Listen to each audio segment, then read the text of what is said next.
Bom dia, pessoal, mais uma vez com nossas aulas sobre o século XIX, hoje falando sobre as revoluções liberais de 1830 e 1848. Façamos uma pequena recapitulação sobre os antecedentes disso. Como nós sabemos, a Revolução Francesa do final do século XVIII, entre 1789 a 99, ela se baseia literalmente nas ambições e ideias burguesas contempladas através do liberalismo. A busca pela igualdade de direitos, o direito à propriedade privada, a liberdade econômica, enfim. Depois da Revolução Francesa, Napoleão Bonaparte assume o trono da França e, como sabemos, através de suas guerras, expande o próprio liberalismo, responsável pela Revolução por todo o território europeu. Entretanto, em 1814, Napoleão é derrotado definitivamente na Batalha de Waterloo e logo em seguida, em 1815, vemos o Congresso de Viena, que, como já vimos anteriormente, preza pela restauração do antigo regime, portanto, se posicionando de forma totalmente contrária ao liberalismo da Revolução Francesa e do próprio Napoleão. Pois bem, a ideia era naturalmente barrar, frear a expansão do liberalismo e a chegada ao poder da burguesia. Na França, onde tudo teria começado com a Revolução Francesa, nós veremos a restauração da antiga dinastia dos Bourbons. Dois serão os reis Bourbons restaurados: Luís XVIII, um rei muito velho, irmão de Luís XVI, que havia sido decapitado na Revolução Francesa, e Carlos X, que será conhecido como um rei ultra-realista, ou seja, totalmente, exclusivamente voltado para a nobreza, para a realeza. É exatamente essa postura que fará com que os ideais do liberalismo burguês não naufraguem dentro do território francês. Na verdade, é impossível ao antigo regime deter o avanço do liberalismo.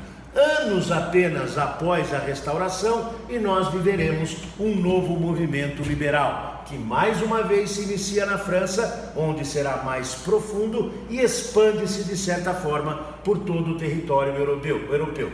Trata-se da Revolução de 1830, que é um resgate do próprio liberalismo burguês. Anotei uma observação importante.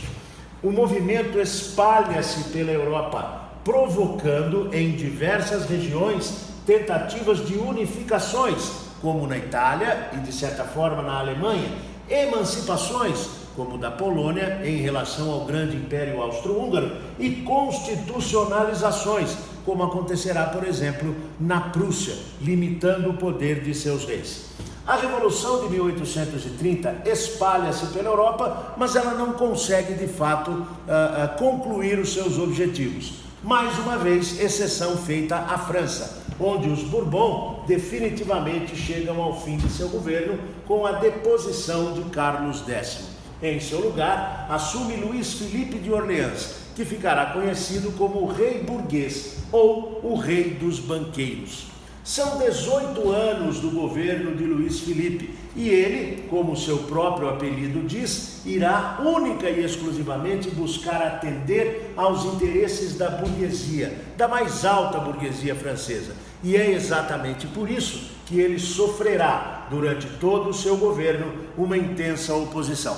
Essa oposição partia basicamente de três grupos diferentes. Os republicanos, contrários, portanto, à monarquia que se mantinha na França. Os bonapartistas, que se uniram em torno do sobrinho de Napoleão Bonaparte, Luís Bonaparte, e uma nova força que nascia na década de 1840, os socialistas. Estes, obviamente, os que mais esbravejavam contra esse governo burguês.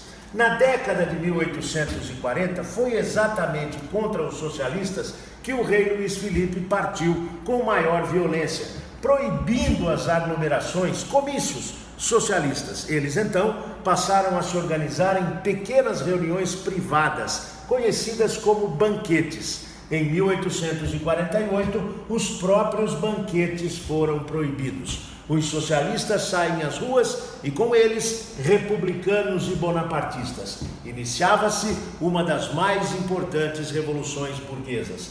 Trata-se das revoluções de 1848, que ficariam conhecidas como a Primavera dos Povos. O nome será explicado a seguir. Dentro da Primavera dos Povos ou das Revoluções de 48, nós encontramos basicamente três ideologias: o liberalismo burguês, o nacionalismo alimentado pelo romantismo de alguns povos de conseguir a restauração, a reconstrução de grandes impérios do passado, como alemães e italianos, e o socialismo, força nova, absolutamente importante. A Revolução de 1848 é o primeiro momento em que nós vemos o aparecimento do socialismo como força política e social. Detalhe: a Revolução de 1848 irá se espalhar pelo mundo, refletindo-se em diversos países, como por exemplo no Brasil, na Revolta da Praia ou Revolução Praieira de 1848, onde encontramos sintomas do socialismo utópico. Pois bem, a Revolução, com estas três ideologias, espalha-se pela Europa, conseguindo inúmeras vitórias, essencialmente liberais, portanto da burguesia, mas, entretanto, todas estas vitórias serão rapidamente revertidas. Aí está, aliás, o porquê de Primavera dos Povos. Tal qual a primavera que surge e faz com que as flores apareçam, rapidamente uma outra estação fará com que elas desapareçam. O mesmo aconteceu na Europa como consequência destas revoluções. Em alguns países houve vitórias da burguesia, mas 6 meses depois tudo voltou ao que era novamente. Outra vez na França, entretanto, ela será mais fecunda, ela será mais violenta. O rei Luís Filipe de Orleans, conhecido como rei dos banqueiros, será deposto. Implanta-se um governo provisório, do qual, aliás, participam inclusive socialistas, que acabarão sendo postos para fora desse mesmo governo com a proclamação da Segunda República Francesa. Chamamos de segunda porque a Primeira República foi proclamada durante a segunda fase da Revolução, ainda no século XVIII. Essa república levará à presidência da França o sobrinho de Napoleão, Luís Bonaparte, que governará por 4 anos. Seu governo deveria finalizar-se em 1852. Entretanto, poucos meses antes do término de seu governo, Luís Bonaparte dá um golpe. Apoiado pela burguesia, ele põe fim à Segunda República Francesa, inaugura o que ele chamará de Segundo Império Napoleônico e assume o governo como imperador Napoleão III. Esse golpe dado por Luís Bonaparte será batizado por Karl Marx, pai do socialismo científico, de o 18 Brumário de Luís Bonaparte. Lembremos um pouquinho, o golpe do 18 Brumário foi aquele que pôs fim à Revolução Francesa e levou Napoleão ao poder. Como o mesmo acontecerá aqui, Marx diz que esse é o 18 Brumário de Luís Bonaparte. Pois bem, assumindo o trono francês como Napoleão III, ele governará a França até 1871.